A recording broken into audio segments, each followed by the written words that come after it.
à vous. Alors je voulais faire cette petite vidéo en complément de celle sur le thème de boire ou ne pas boire de l'eau du robinet, ainsi de ne pas avoir précisé que je ne faisais pas infuser mes sachets de thé au jasmin, de thé bio, au-delà de 2-3 minutes, parce que c'est ce que je devrais faire pour transformer la théine en tanin. Le tanin n'étant pas un excitant comme la théine, rendant la boisson plus âpre, plus acre. Ainsi, sur la base, non pas de la peur, de la protection, de la dualisation de tout avec tout, mais sur la base d'écouter mon corps, de faire confiance au ressenti que je peux avoir au travers de lui et de ce que lui me dit comme étant bon ou pas bon, eh bien, je bois ce thé très rapidement mouillé dans la tasse d'eau et simplement pour avoir un certain goût. Ce que je n'avais pas dit aussi par ailleurs, c'est que la plupart du temps, mes tasses de thé sont bues à moitié puisque je les laisse refroidir puisque je n'ai pas spécialement soif. Je bois uniquement par gourmandise, je bois par plaisir et que la moitié, facilement la moitié de mes tasses de thé maintenant terminent leur vie dans mes pots de fleurs, dans mes plantes. Par ailleurs, pour le fluorure est un métal lourd qui va priver des cristaux d'apatite contenus dans la glande pinéale, entre les deux oreilles, de cette capacité de piézoluminescence et donc de capter la lumière étant les particules de prana, les photons du soleil. Et ces photons qui contribuent à l'équilibre de santé, qui favorisent pour la glande pinéale de mieux fonctionner, au mieux, et ainsi de sécréter la nuit la mélatonine, hormone du bien-être,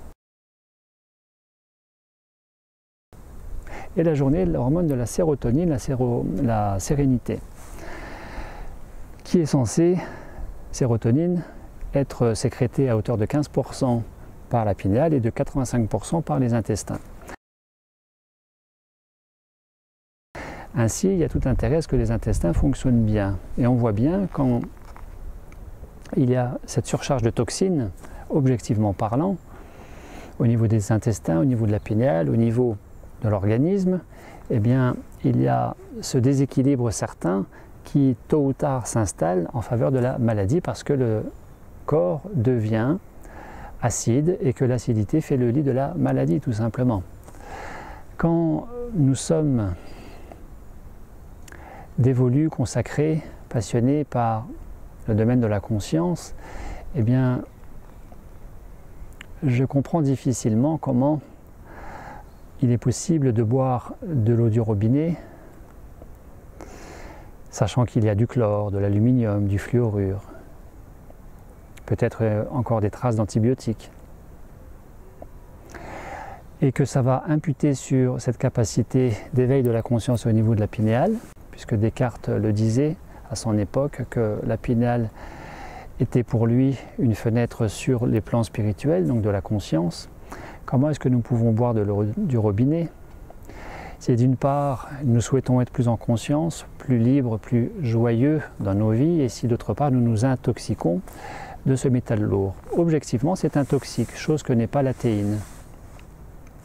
Et quand bien même, pour autant, ce que je précise aussi maintenant, c'est que, bien évidemment, il est préférable de boire de l'eau vitalisée, solarisée, plutôt que de l'eau dévitalisée qui a stagné dans des bouteilles en plastique, ou quand bien même dans les tuyauteries de la maison, jusqu'à arriver au robinet.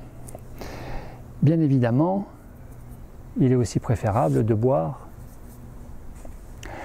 de l'eau en bouteille de verre plutôt qu'en bouteille plastique, parce que le plastique est un perturbateur endocrinien.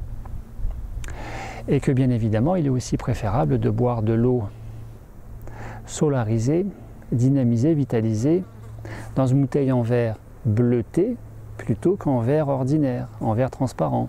Parce que le bleu fixe l'énergie, stabilise l'énergie, et ainsi elle aura tendance à rester plus longtemps dans l'eau.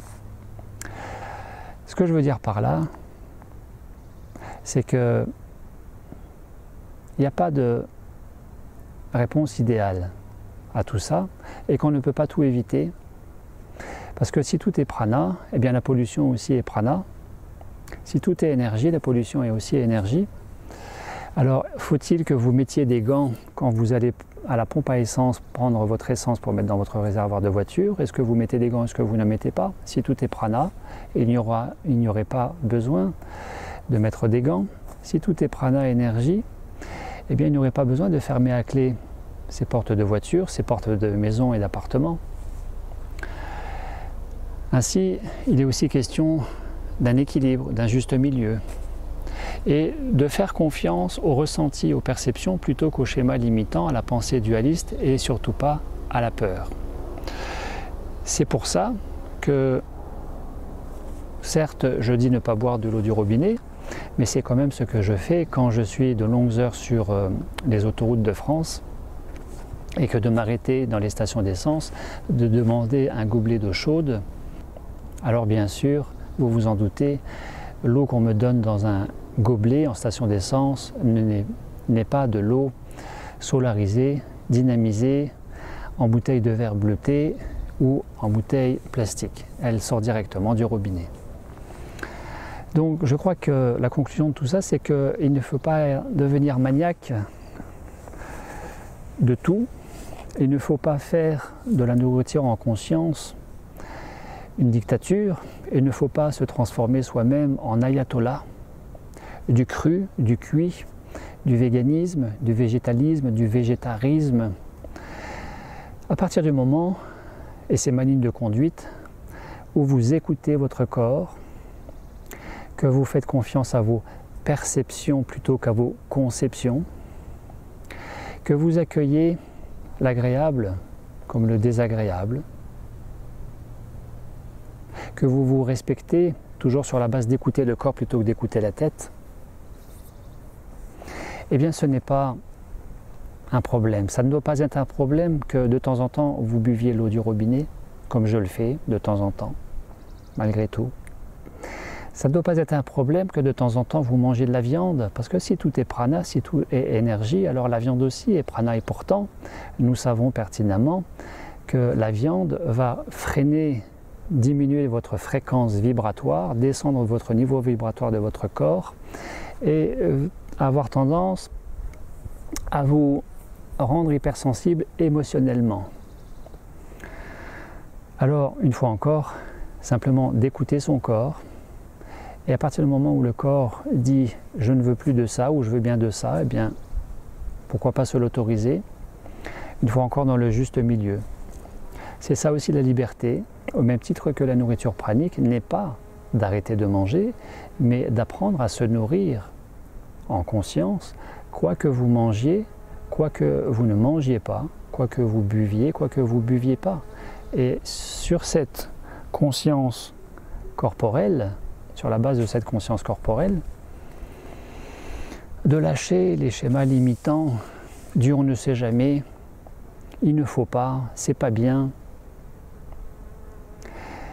Parce que c'est aussi ça, le fameux alignement, d'être dans la justesse avec soi-même, la cohérence avec soi-même.